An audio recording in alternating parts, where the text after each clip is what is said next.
ဆိုတော့ခုနကငါပြောနေတယ်လည်းချစ်တာ reason ဆိုတော့တက်မိထားတယ်ပေါ့နော်တက်မိထားတယ်ဆိုတော့ခါတော့ချင်းမှားမှတ်ပြီးတော့မှဆိုလို့တစ်ခါရေးပြင်ပြီးတော့ပြောင်းပြီးလိုက်တယ် le verb are l'infinitive infinitive verb ဒါလေးတွေက infinitive verb တွေဒီဘက်ကတော့သူတို့ရဲ့ participe passé past participle တွေဖြစ်ပါတယ် past participle တွေကဘာနဲ့သုံးလဲခုနက auxiliary être ဒါမှမဟုတ် auxiliary avoir နဲ့တွေ့ပြီးတော့သုံးပါတယ်ဒါပေမဲ့ဒီ chart ထဲမှာအခုဒီစရာခွက်ထဲမှာတစ်ချက်ပေးထားတဲ့စကားလုံးလေးတွေကတော့ avoir verb နဲ့ပဲသုံးတဲ့စကားလုံးလေးတွေဖြစ်ပါတယ်ဘာလို့ဆိုတော့အပေါ်မှာ18လုံးကလည်းဒီပြန် f နဲ့ပါပြီးသားပြီးတော့လို့ရှိရင် pronominal verb တွေဆိုလို့ရှိရင်လည်း er verb တွေပဲဆိုတဲ့အခါကျတော့ r ကိုဖြုတ် e ပေါ်မှာ s1tq တင်လို့ရှိရင် participe passé ကိုရပြီဆိုတဲ့အခါကျတော့ပြပြီးတော့ ထွေထွေမှတ်နေစရာမလို avoir verb နဲ့ verb တွေကိုပဲထွေထွေထူးထူးမှတ်ပြရမယ်ပေါ့နော်ဆိုတော့ပထမဆုံး lire စာဖတ်တယ်ဟာတန်ပါအောင်ဖတ်မယ်နော် lire စာဖတ်တယ်ပေါ့ဆိုတော့စာဖတ်တယ်စာဖတ်ခဲ့တယ်လို့ပြောမယ်ဆိုရင်သူရဲ့ participe passé က liu ဒါဆိုရင်ငါစာဖတ်ခဲ့တယ်လို့အခြေပြောမယ်ဆိုရင် j'ai lu par exemple j'ai lu un roman ငါ what to the ball ဖတ်ခဲ့တယ်ဒီလိုဖြစ်သွားမယ်နောက်တစ်ခု dire သူလည်းပဲနောက်ကနေပြီးတော့ဟာတန်လေးပါမယ် dire ပြောတယ်ဆိုတဲ့အဓိပ္ပာယ်ပါဆိုတော့ par exemple j'ai dit ငါပြောခဲ့တယ် j'ai dit au revoir ငါ au revoir လို့ပြောခဲ့တယ် j'ai dit au revoir à mon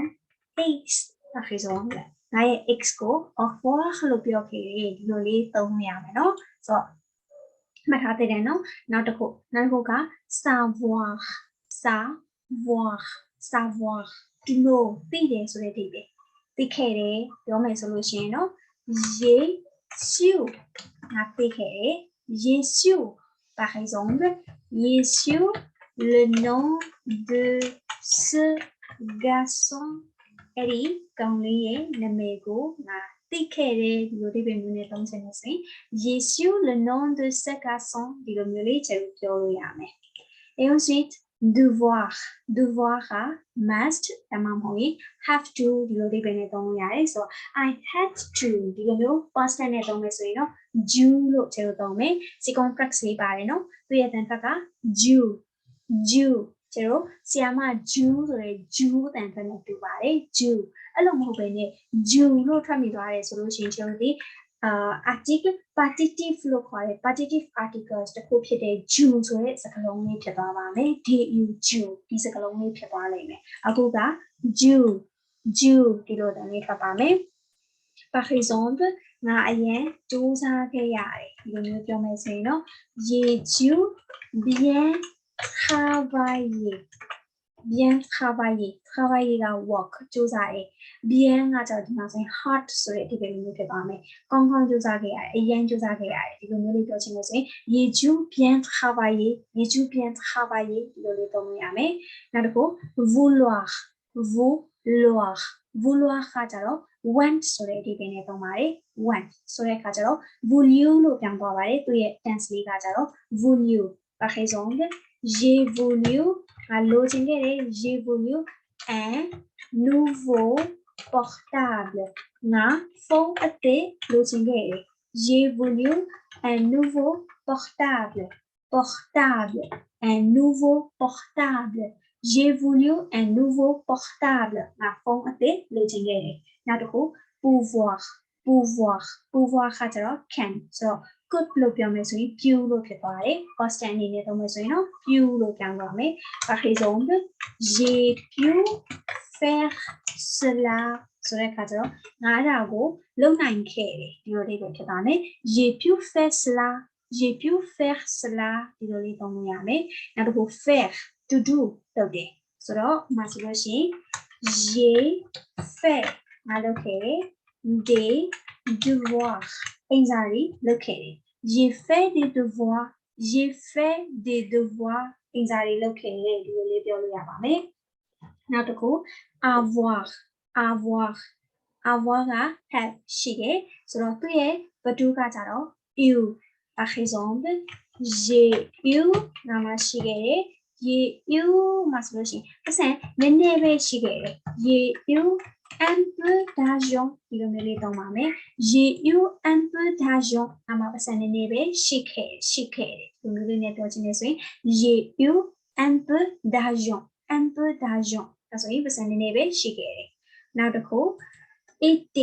être ကနေပြီးတော့လာပါတယ်ဆိုတော့ par exemple j'ai été ငါက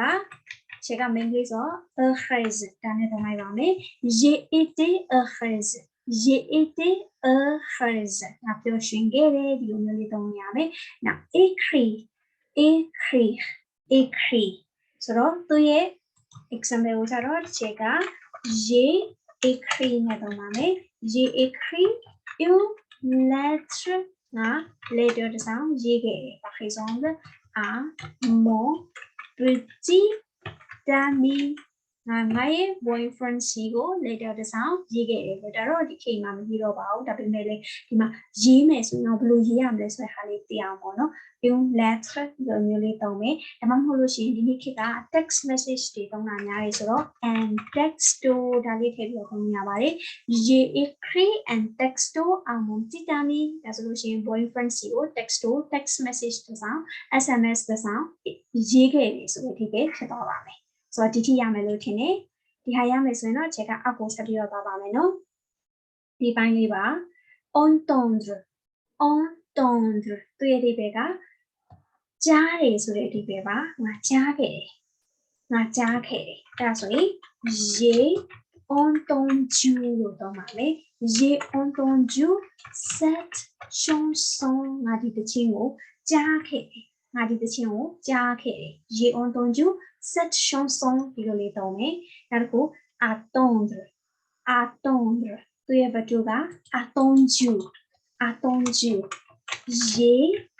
attendu ငါစောက်ခဲ့တယ် mon ami ငါရဲ့တငယ်ချင်းကိုစောက်ခဲ့တယ် j'ai attendu mon ami ဒီလိုလေးသုံးမယ်နောက်တစ်ခု vendre သူရဲ့ဘတ်တူက vendu par exemple သူမရောင်းခဲ့တယ်လို့ပြောမယ်ဆိုရင် elle a vendu ဖြစ်ပါမယ် elle a vendu des légumes legume ကကြတော့ vegetables ကိုပြောတယ်သူမ vegetables တွေရောင်းခဲ့တယ်လို့သုံးရမယ်နောက် acheter ဝယ်တယ်ဆိုတဲ့ခါကျတော့ il a acheté သူဝယ်ခဲ့တယ် une chemise သူရှမ်းကြီးတစ်ထည်ဝယ်ခဲ့တယ် il a acheté une chemise ဒီလိုလေးသုံးရပါမယ်နောက်တစ်ခု regarder ကြည့်တယ်ငါတို့ကြည့်ခဲ့တယ် nous avons regardé un film ရုပ်ရှင်ကားတစ်ခါကြည့်ခဲ့တယ် nous avons regardé un film ငါတို့ရုပ်ရှင်ကားတစ်ခါကြည့်ခဲ့တယ်နောက်တစ်ခုသူတို့သချင်းဆိုခဲ့တယ် ils ont chanté des chansons par exemple ils ont chanté des chansons သူတို့သချင်းတွေဆိုခဲ့တယ် ils ont chanté des chansons နောက်တစ်ခု danser သူမတို့ကားခဲ့တယ်အဲဆိုရင် elles ont dansé သူမတို့ကားခဲ့တယ်နောက်တစ်ခု pris ထူးခြားတာကလေ prendre ဆိုတဲ့ verb လေးတွေဆိုလို့ရှိရင်ကျတို့က prendre လို့မပြောင်းပါဘူးညာတော့အဖြစ်ဒီဟာကြီးဆိုရင် GU လို့ပြောင်းသွားပေမဲ့ prendre နဲ့ဆိုင်တဲ့ verb လေးတွေဆိုလို့ရှိရင် pris လို့ပြောင်းသွားတဲ့ဟာလေးကိုမှတ်ထားပေးရမယ်ဆိုတော့ par exemple j'ai pris ငါယူခဲ့တယ် j'ai pris sa voiture သူ့ရဲ့ကားကိုယူခဲ့တယ် j'ai pris sa voiture သူ့ရဲ့ကားကိုယူခဲ့တယ်နောက်တစ်ခုသူမနားလည်ခဲ့တယ်ဒါဆိုရင် elle l'a compris သူမနားလည်ခဲ့တယ် elle a compris သူမနားလည်ခဲ့တယ်နောက်တစ်ခုငါတို့သင်ယူခဲ့တယ်ငါတို့ learn လုပ်ခဲ့တယ်သင်ယူခဲ့တယ်ဆိုရင် nous avons appris par exemple nous avons appris le français ဒီဘာသာစကားကိုသင်ယူခဲ့တယ် nous avons appris le français ဒီလိုမျိုးလေးသုံးလို့ရမယ်နောက်တစ်ခု connu သိတယ် connu ကသိတယ် par exemple j'ai connu ငါသိခဲ့တယ် j'ai connu la situation situation ကိုသိခဲ့တယ်နောက်တစ်ခု finir finir finir ကကျတော့ infinitive verb အနေနဲ့သုံးတယ်သူကြတော့ fini fini par exemple elle a fini ဒီမှာပြီးခဲ့တယ် elle a fini ပြီးခဲ့တယ် elle a fini de par exemple elle a fini d'écrire ဒီမှာရေးလို့ပြီးသွားတယ် une lettre ဒီမှာစာတစ်စောင်ရေးလို့ပြီးသွားတယ် elle a fini d'écrire une lettre ဒီလိုလေးသုံးလို့ရပါမယ်နောက်ကို voir voir voir ကကြတော့မြင်တယ် view ဆိုပြီးတော့သူရဲ့ပတ်ကူကပြောင်းသွားတယ်ဆိုတော့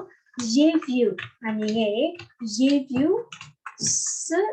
garçon အဲ့ဒီကောင်လေးကိုမြင်ခဲ့တယ် j'ai vu ce garçon အဲ့ဒီကောင်လေးကိုမြင်ခဲ့တယ်ဒီလိုလေးသုံးလို့ရမယ်နောက်တစ်ခု boire boire drink တောက်တယ်ဆိုတဲ့ဒီပဲမျိုးသုံးတယ် par exemple il a bu သူတောက်ခဲ့တယ် il a bu hier ဒီမနေ့ကအရက်တောက်ခဲ့တယ်ဒီလိုဒီပဲဖြစ်သွားမယ် il a bu hier နောက်တစ်ခု mettre အဲ့ဆိုရင်မီးလို့ပြောင်းသွားတယ် mettre ဆိုရင်မီးလို့ပြောင်းတယ်ဆိုတော့ j'ai mis ငါထားခဲ့တယ် j'ai mis la clé တော့ကိုထားခဲ့တယ် sur la table ငါတော့ကို table ပေါ်မှာထားခဲ့တယ် j'ai mis la clé sur la table ဒီလိုမျိုးလေးကျွန်တော်သုံးရပါမယ်ဆိုတော့ဒါလေးရမယ်လို့ထင်ပါတယ်ဒါရမယ်ဆိုရင်တော့တစ်ချက်ပြီးအောက်ဆုံးတစ်ခုဆက်ပြီးတော့သွားပါမယ်ဒါလေးပါ promettre promettre promise ပေးတယ် promis ဒါဆိုရင် j'ai promis ဒါဆိုလို့ရှိရင်ငါ promise ပေးခဲ့တယ်ဒီလိုအဓိပ္ပာယ်ဖြစ်ပါမယ်ဒါဆိုလို့ရှိရင်တော့ကျွန်တော် passive composition နဲ့ပတ်သက်တဲ့ဟာအကုန်လုံးကိုဒီနေ့ lecture ထဲမှာရသွားတော့လို့ထင်ပါတယ်ဆိုတော့တေချာလေးပြန်ပြီးတော့ practice လုပ်တဲ့အနေနဲ့ဆိုလို့ရှိရင်တော့ကျွန်တော် verb form အပြည့်လိုက်လေးပြန်ပြီးတော့ရေးပေးတာကပို့ပြီးတော့ကောင်းပါတယ်အပြည့်လိုက်လေးပြန်ပြီးတော့ရေးတယ်ဆိုတာဘယ်လိုပုံစံမျိုးလဲချက်ဒီမှာရေးပေးထားတဲ့ပုံစံမျိုးအားလေးကိုဒီလိုမျိုးအပြည့်ပြန်ပြီးတော့ရေးထားတဲ့ပုံစံဆက်လက်လေးကိုဒီလိုမျိုးပြန်ပြီးတော့ရေးထားတဲ့ပုံစံမုံရေးကိုဒီလို verb form အပြည့်ပြန်ရေးထားတဲ့ပုံစံအဲ့လိုပုံစံကို general verb အကုန်လုံးကို try ကြည့်လိုက်မယ်ဆိုလို့ရှိရင် passive composition ကိုလုံးဝရသွားမှာလို့ဖြစ်ပါတယ်ဆိုတော့ဒီ lecture လေးကတော့ဒီလောက်ပါပဲSo, notre lecture va bien, au revoir et à la prochaine.